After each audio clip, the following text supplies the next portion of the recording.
In today's world, we have the tendency to commercialize everything. There is always the temptation to make a big deal of everything. And therefore, everything, whatever is presented very attractively, something that is presented in a dramatic manner, always gets our attention. Now we see that this way of commercializing can drive many people away.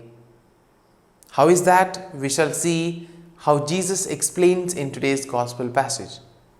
But on the other hand, we see that we are called to respect our body, and that implies that we respect one another also, because each one of us are children of God. Each one of us are made in the image and likeness of God.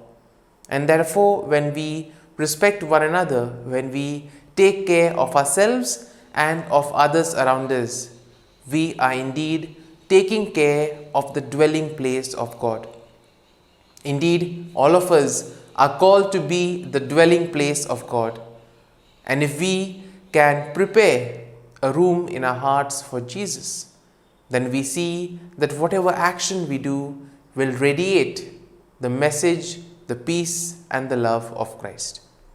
Now in today's first reading, we are told about the scroll, which is sweet when it is in the mouth, but the moment it reaches the stomach, it turns sour.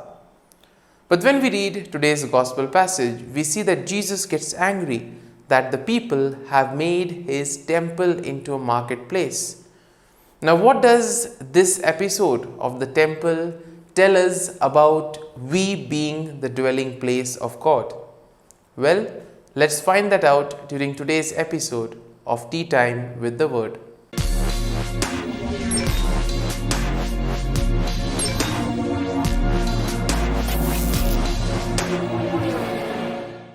But before we begin our reflection, let us take a look at the readings for Friday in the 33rd week in Ordinary Time.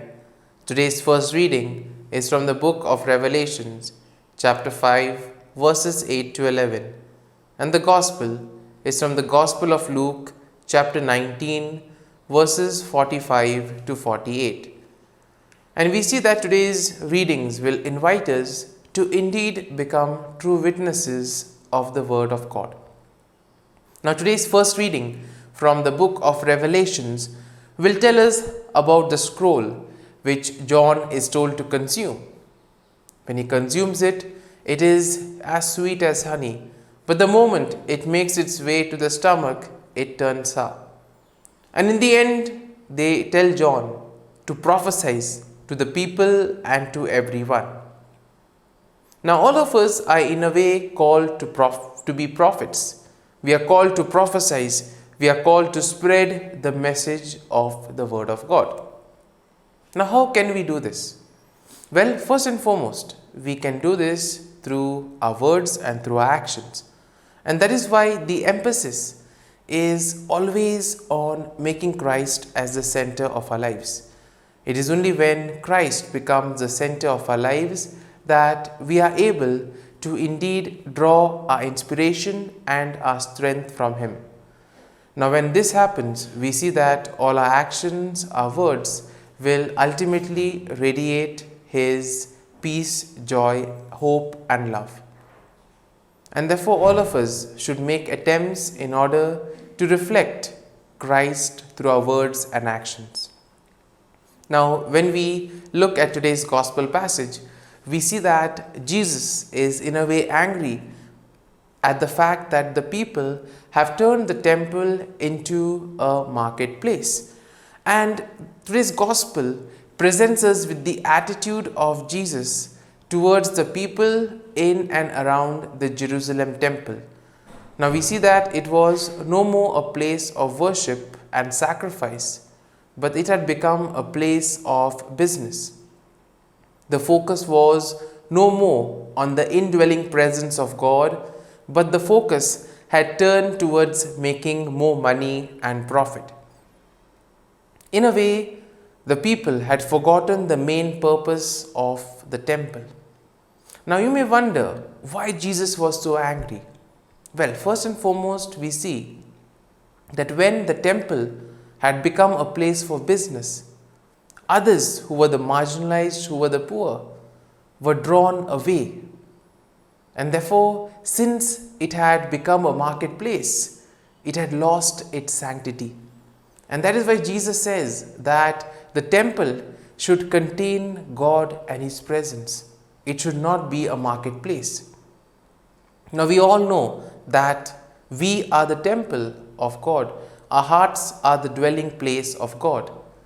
And therefore today would be an appropriate day to reflect and see whether our hearts contain the Lord. Have we cleansed our hearts? Have we prepared a room in our hearts for Jesus? Or have we filled our hearts with all the worldly things that make us happy but only momentarily? Now we see that today's gospel will also tell us about the fact that the temple was converted from a house of prayer to a business place. And Jesus could not tolerate that the sanctity of the temple was not kept. And thus He chased everyone out of the temple.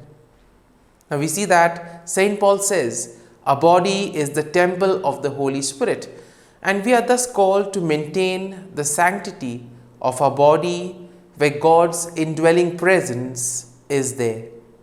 Today we can ask ourselves whether we keep them holy and where God dwells.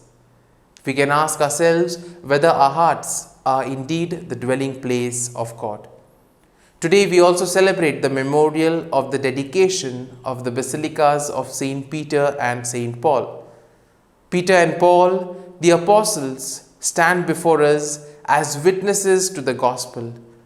Their missionary journeys indeed give us a powerful message because they were willing to do anything to spread the gospel values. They were ones who took great risks, ones who suffered a lot in order to make the word of God known to the others. And therefore, as we reflect on today's readings, let us ask ourselves, are we doing enough to cultivate our hearts to welcome the Lord? Can we make Jesus the center of our lives so that whatever activity we do automatically will reflect His love, peace and mercy? And let us pray for ourselves that we may indeed be able to radiate the peace, joy and love of Christ to the world around us. And by doing so, we can help others to have an experience of the Lord and thus build happy communities. Amen.